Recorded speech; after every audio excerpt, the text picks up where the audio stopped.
हरे कृष्णा।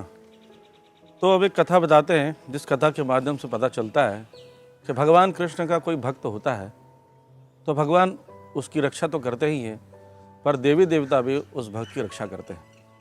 ये कथा आती है महाराज भरत की। ये वो भरत नहीं है जो कि शांतनु के पुत्र थे।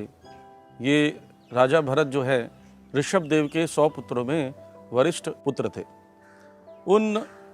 उनका कार्य क्या था, वो पूरे राजा जीवन बिताने के बाद वो अंतिम समय में तपस्या के लिए गए और उस दौरान हिरण से आसक्ति हो गई।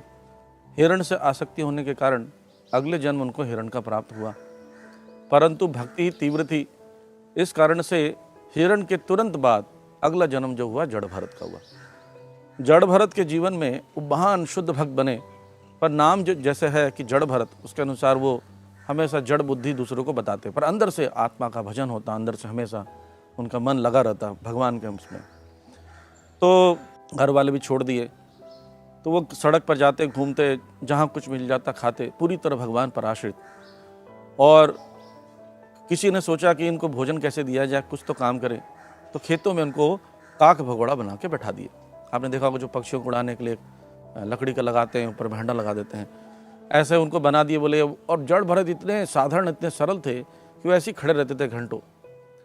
तो उस दौरान कुछ गुंडे, आप जानते हैं कि पुराने ज़मानों में जो डाकू होते थे, गुंडे होते थे, वो काली जी को बलि चढ़ाते थे। उससे काली जी खुश होगी तो शक्ति प्रदान करेगी, उससे क्या कर सकते हैं, वो ज़्यादा लूटपाट कर सकते हैं शक्ति प्राप्त करने के लिए। उन बदमाशों ने जड़ भरत को उठा के ले गए, देखे कि ये बहुत ही हट्टे कट्टे हैं और पूरे शरीर में कोई खंडन नहीं है, तो उनको लेके पकड़ के ले गए और उनको नहलाया धुलाया, बलि को जैसे नहलाया धुलाया जाता, खिलाया पिलाया और माला पहनाया।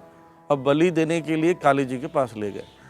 अब जैसे ही काली जी के पास ले गए और काली जी के पास लेटाया और काली जी को बलि देने की प्रथा प्रारंभ करने के लिए उन्होंने उठाया फरसा मारने के लिए, और जैसे ही मारने का प्रयास किया तो तुरंत काली जी, जो कि स्वयं वहाँ विराजमान मूर्ति के रूप में भी, उस मूर्ति को तोड़कर बाहर आ जाती है और क्रोधित होकर सारे डाकुओं को मार देती है, गला काट देती है उनका, और उनका खून पीने लगती है, उनके सिर से खेलने लगती है। क्यों?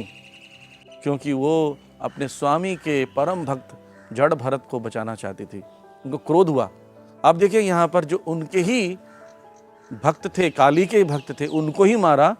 क्यों मारा? क्योंकि वो भगवान कृष्ण के भक्त को कष्ट दे रहे थे।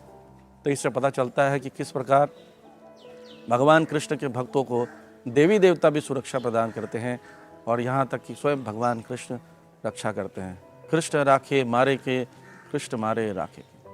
हरे कृष्ण।